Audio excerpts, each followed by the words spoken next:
Good morning. কেমন আছো বলো তো সবাই? আশা করছি তোমরা সবাই ভালো আছো, আর আমরাও না বেশ ভালো আছি। আমার আরও একটি নতুন ব্লগে আবারও তোমাদেরকে স্বাগত জানাচ্ছি। তো ঘড়িতে বাজে সকাল 7:10, হ্যাঁ ডট 7:10 বাজে কিন্তু। আর আমি স্নান ধান করে চলে এলাম ফুল তুলতে। আর পড়ছে প্রচুর পরিমাণে বৃষ্টি, গতকাল রাতেও হয়েছিল আর আজকেও পড়ছে ঝিরিঝিরি বৃষ্টি। আর পাখিটা সে একই জায়গাতে বসে আছে জানো তো। আর পাখিটাকে ভিজতে দেখে না ভীষণ খারাপ লাগছিল জানো তো। আর এদিকে সমস্ত ফুলগুলি তুলে নিলাম, একটু ভিজে ভিজেই তুলছি আজকে। আর ছাতাটা নিয়ে আসিনি কারণ খুবই তাড়াহুড়ো। পুজো দিয়েই মিঠিকে নিয়ে বেরিয়ে পড়তে হবে, ওর স্কুলে প্যারেন্ট টিচার মিটিং আছে, গতকালকে তো বলেছিলাম। আর আজকে হচ্ছে শনিবার জানো তো। আর এদিকে দেখো বেরিয়ে পড়লাম, যাচ্ছি অটো দিয়ে। আর মিঠির বাবা আসতে পারেনি, ওর একটা ইমার্জেন্সি কাজ পড়ে গেছিলো, তবে অবশ্যই করে আমাদের গিয়ে নিয়ে আসবে। আমি আপাতত যাই, আর ওর অপেক্ষা করতে গেলে টাইম পেরিয়ে যাবে। আর ভিজা রাস্তা ভালোই লাগছে দেখতে, বৃষ্টি বৃষ্টি ওয়েদার ভীষণ ভালো লাগছিল। যদিও অটোতে খুব সুন্দর করে ভিডিওটা তোমাদের সাথে শেয়ার করতে পারিনি। আর চলে এলাম মিঠির ক্লাসে। তো মিঠি তো সোজা এদিক ওদিক তাকাচ্ছে আর ক্লাসে যাচ্ছে। তো সে আবার সেদিন বায়না করেছিল না তাকে টাকা দিয়ে দেওয়ার জন্য, সে ক্যান্টিন থেকে খাবার কিনে খাবে। তো তার জন্য আজকে কি করবো বলো তো, ওকে আমি ক্যান্টিন থেকে খাইয়ে নিয়ে যাব। আর বলবো যে যখন কখনোই এরকম আবদার করতে না মাকে টাকা দেওয়ার জন্য। আর এদিকে দেখো আমি ছুটলাম ক্যান্টিনের দিকে, একটু করে তোমাদের সাথে স্কুলটা শেয়ার করে নিলাম, কারণ অনেক বাচ্চা আছে তো তার জন্য খুব বেশি আমি ভিডিওটা করিনি। ক্যান্টিনে গিয়ে আমাদের কি খাওয়া দাওয়া হয়েছে সেটাও আমি মুখেই বলে দিচ্ছি। ক্যান্টিনে গিয়ে আমি নিয়েছিলাম স্যান্ডউইচ, ভেজ স্যান্ডউইচ ছিল আর চিকেন ললিপপ ছিল। তো খেয়ে দিয়ে তারপর আমরা আবার বেরিয়ে পড়েছি। আর এটা দেখানো হয়নি, বললামই তো অনেক ছোট ছোট বাচ্চারা আছে, কে আবার কি মনে করবে, তার জন্য ভিডিও করিনি। আর এদিকে বাড়িতে এসে চা বানিয়ে নিলাম, অবশ্যই দুধ চা। বৃষ্টি বৃষ্টি ওয়েদার দেখে আমার ভীষণ দুধ চা খেতে ইচ্ছে করছিল।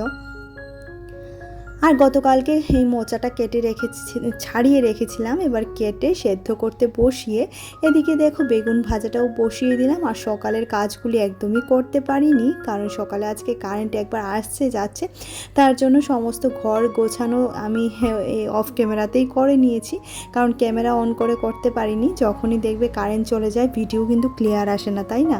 আর আমাদের ভিডিওর জন্য কিন্তু ক্লিয়ারেন্সটা ভীষণ দরকার।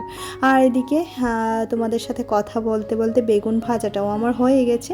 এবার তুলে আমি বানিয়ে নেব ওই যে কলার মোচাটা কেটে রেখেছিলাম, তো সেটাকে আজকে নিরামিষ করব না, একটুখানি মাছের মাথা দিয়ে করব। আর মাছের মাথা দিয়ে মোচা রান্না করা যায় কি না সেটা আমি সত্যিই জানি না। থোর হলে অবশ্যই যায়, কিন্তু মোচাটা রান্না করা যায় কি না সেটা জানি না।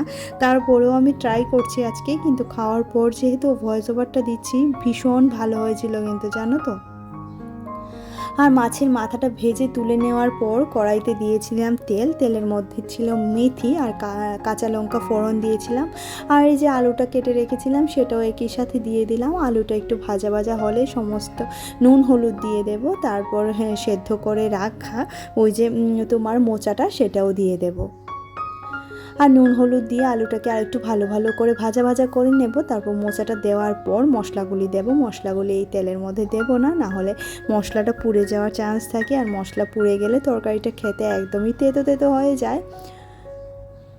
তো এদিকে দেখো আলুটা লাল লাল করে ভাজা হয়ে যাওয়ার পর এটার মধ্যে আমি ওই যে মোচাটা সেদ্ধ করে রেখেছিলাম সেটা দিয়ে দিয়েছিলাম। মোচার ভেতর আবার ছোট ছোট কলাও হয়েছিল, সেগুলিও কেটে দিয়ে দিয়েছি জানো তো। আর এদিকে দেখো দিয়ে দিলাম একটুখানি লঙ্কার গুঁড়ো, জিরে গুঁড়ো, ধনে গুঁড়ো, আর ছিল হলুদ তো আগেই দিয়েছিলাম, এতটুকুই ছিল। আর আজকে গরম মশলাটা দিইনি, গরম মশলা ছাড়াই রান্না করব। এমনি আজকে ভালো লাগছে না জানো তো, রান্নার টাইম পার হয়ে গেলে রান্না করতে দেখবে একদমই আর ভালো লাগে না, তাই না? তো আজকে আমারও হচ্ছে এই অবস্থা, কিছুই ভালো লাগছে না।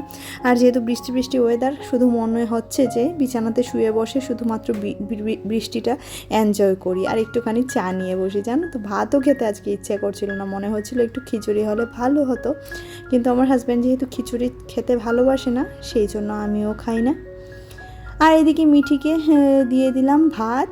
আর মিঠিকে ভাত দিয়ে কখনোই আমি এখান থেকে সরে যাই না, ওকে নিজের হাতে খাওয়াটা শিখিয়ে দিই আর ওর পাশে বসে একটু গল্প করি। এদিকে আমার গ্যাসটাও মুছে নেব। ওর সাথে কথা বলতে বলতে ওকে বলছিলাম এটা দিয়ে এরকমভাবে খেতে হয়, এটা দিয়ে ওরকমভাবে খেতে হয়।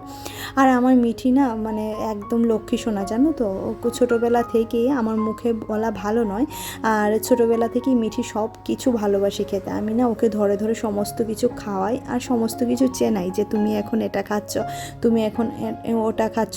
তো বলছিল মা এটা কি রান্না করেছো? তো আমি বলছিলাম এটা ওই যে কালকে যে মোচাটা কেটে রেখেছিলাম সেই মোচাটা দিয়ে মাছের মাথা দিয়ে করেছি। তো ও বলছিল মাছের মাথাটা না দিলেও পারতে, এটা তো নিরামিষ রান্না করলে ভালো হতো। তো বললাম মাছের মাথা না দিলে তোর পাপা খাবে না, আর মাছের মাথা যে তরকারিতে পড়বে সেটা আমার হাজব্যান্ডের কাছে একদম অমূল্য সম্পদ হয়ে যায়, জানো তো। আর এদিকে দেখো ওর খাওয়ার পর আমাদের খাওয়ার পালা। এবার হাজব্যান্ড বেগুন ভাজা খান না, যার জন্য দুখানা আছে, যদি খায় অবশ্যই খাবে। আর আমার গ্যাস ঠেসও কিন্তু মুছা হয়নি। আর এদিকে রান্নাঘরের সমস্ত কাজ সেরে ঘরে এসে দেখছি মেয়ে এই সাইকেল নিয়ে খেলা করছে। কারেন্ট নেই, তো কারেন্ট না থাকলে আমার মেয়ের মাথাটা নষ্ট হয়ে যায়, জানো তো, কি করবে কি না বুঝে পায় না। তো কখন থেকে বলছিল মা চলো না ছাদে যাই, কি সুন্দর হাওয়া বইছে, মা চলো না ছাদে যাই। তো ওর সাথে আমিও ছাদে চলে এলাম। আর এই যে গাড়িটা সেটা নিয়েই বসে বসে ও ছাদে খেলা করে। এটার মধ্যে অনেক জল জমে গেছে বৃষ্টির জন্য, তো সেটাকে আবার উল্টে ফেলে রেখেছে, জলটা নাকি ঝরে যাবে। আর এদিকে আমি বলছিলাম তোর কেমন লাগছে ছাদে এসে? বলছে তোমার কেমন লাগছে সেটা বলো তো। আমি বললাম হ্যাঁ ভালোই লাগছে। আর এই দেখো আমরা গাছটাকে নিয়ে কি করছে, ও পারে না এখন সবগুলি খেয়ে নিতে, ও এত ভীষণ ভালোবাসে আমরা গাছটাকে, কি বলবো, ও এবার জড়িয়েই ধরেছে। আর এই যে আমড়াগুলো একদম মুখে পুড়েই না, মুখে দিয়েই খেয়ে নেওয়া যায়, জানো তো, বেশ ভালো লাগে আমড়াগুলো খেতে কিন্তু। তো দুইটা আমরা পেরে নিলাম, মিঠি নাকি খাবে, তো বললাম একটু ধুয়ে আন, আমিও খাবো একটা। আর বেশ ভালো লাগে ছাদে এসে শুধু মুখে দাঁড়িয়ে না থেকে এই ছোটো ছোটো আমড়াগুলোও কিন্তু মানে খাওয়া যায়, বেশ ভালোই লাগে। আর এদিকে দেখো মানে ওর কিন্তু মুখে টক লাগছে, তারপরে ওর এত ভীষণ প্রিয়, কি বলবো। বলছিল একটু নুন লঙ্কা হলে ভালো হতো, বোঝো এই পিচ্চির আবার নুন লঙ্কাটাও বুঝে। তো এদিকে আমরা এসে অনেকক্ষণ ধরে দেখছি আকাশের মেঘগুলা এদিক থেকে ওদিকে যাচ্ছে, এদিক থেকে ওদিকে যাচ্ছে। তো এবার আমারও ঘরে যাওয়ার পালা। ঘরে গিয়ে যে কাজগুলি সকালে আজকে কমপ্লিট করে উঠতে পারিনি সেটাকে করব। কমপ্লিট করে উঠতে পারিনি বললে ভুল হবে, মানে উপর উপর করে রেখেছি। আমি কি করি বলো তো, বিকেলবেলা না সুন্দর করে আমার ঘরটাকে মুছি, যেহেতু একা হাতের সমস্ত কাজ, আর কাজগুলিকে না নিজেই যেহেতু করতে হবে, সেই কারণে আমি আমার সময় অনুযায়ী আমার কাজগুলিকে ভাগ করে নিয়েছি, জানো তো। আর এভাবে বিকেলে ঘর মোছা কখনো তোমাদের সাথে শেয়ার করা হয় না। আমি কিন্তু বিকেলেই ঘরটা ভালো করে মুছি, সকালে ঘর মুছতে গেলে অনেকটাই দেরি হয়ে যায়। সকালে শুধুমাত্র ওই যে মপটা ধুয়ে একটুখানি মুছে নিই, উপর উপর করে মুছে নিই, যেহেতু বাসি ঘরে পুজো দেওয়া যায় না। তো সেটাও আমি তোমাদের সাথে একদিন অবশ্যই করে শেয়ার করব। তো কাজ করতে করতে আজকে কিছু কমেন্ট পড়ে নেওয়া যাক, চলো। আমার ডেইলি লাইফ কুকিংয়ের দিদিভাই বলেছে মিঠিকে কিন্তু হোয়াইট ড্রেসটা পরে আরও মিষ্টি দেখাচ্ছে, ইয়াম্মি লাঞ্চ। অসংখ্য ধন্যবাদ দিদিভাই, মিঠিকে যে তোমরা এতখানি ভালোবাসো সেটার জন্য অসংখ্য ধন্যবাদ। রুম্পা দিদিভাই বলেছে লক্ষণ রেখা কিনে যেখানে পিঁপড়ে আসবে সেখানে দাগ কেটে রাখবি, পিঁপড়ে আর আসবে না। লক্ষণ রেখাও ভেদ করে নেই এই সমস্ত পিঁপড়ে, জানো তো, অনেক দিয়ে দেখেছে কিন্তু এই পিঁপড়েগুলোর উপরে না কোনো কিছুই কাজ করে না। ইচ্ছেটানা ব্লগের দিদিভাই বলছিল মিঠির পড়ার টেবিলে পিঁপড়ে হয়েছে, এই সময় হয়। মিঠিকে সাদা জামা, ঘড়ি, লিপস্টিক পরে মিষ্টি লাগছে। অসংখ্য ধন্যবাদ দিদিভাই। পিয়ালি বলছিল মিঠিকে সাদা ড্রেসে খুব সুন্দর লাগছে, রান্নাগুলি খুব সুন্দর লাগলো, খুব ভালো লাগলো ব্লগটা। অসংখ্য ধন্যবাদ পিয়ালি। আর মনিকা দিদিভাই অনেক ভালোবাসা পাঠিয়েছে মিঠির জন্য, অসংখ্য অসংখ্য ধন্যবাদ দিদিভাই। তারপর মৈত্রীর ভিউ থেকে বলছি খুব সুন্দর একটি ভিডিও, অসংখ্য ধন্যবাদ দিদিভাই। তোমরা এভাবেই আমার পাশে থেকো, আর তার জন্য অসংখ্য অসংখ্য ধন্যবাদ যে এত সুন্দর করে আমাকে কমেন্ট করা আর এত সুন্দর করে আমাকে সাপোর্ট করো। তারপর রাত্রেবেলা একটুখানি চিকেন আনা হয়েছিল, একদম অল্প করে, আর শুধুমাত্র রাত্রের জন্য, কারণ দুপুরে ওদের খাওয়াটা খুব বেশি একটা জুতসই হয়নি, তার জন্য চিকেন নাকি খেতে হবে, আর বৃষ্টির দিন চিকেন খেতে নাকি ভালোই হয়। যাকে ওদের ইচ্ছে, ওরা যেটা ভালো মনে করে সেটাই নিয়ে এসেছে। আর আমি দেখো রান্না করে এই মুহূর্তে কিন্তু আমাদেরও খাওয়া দাওয়া হয়ে গেছে মিঠিকে খাওয়ার দাওয়ার দিয়ে। তো এখন গ্যাস ঠেস মুছবো, আর গ্যাস ঠেস মোছার সাথে সাথে আমার কিছু প্রিয় প্রিয় দিদিদের নাম বলে নেওয়া যাক।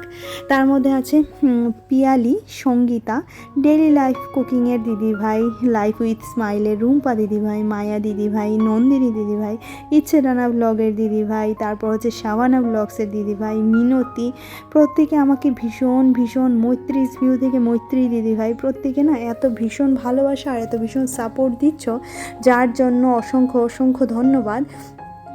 আর জীবনে একটা কিছু করতে চাই, কেন বলো তো? হ্যাঁ, কারণ জীবনটা আমাদের অনেকটাই ছোট।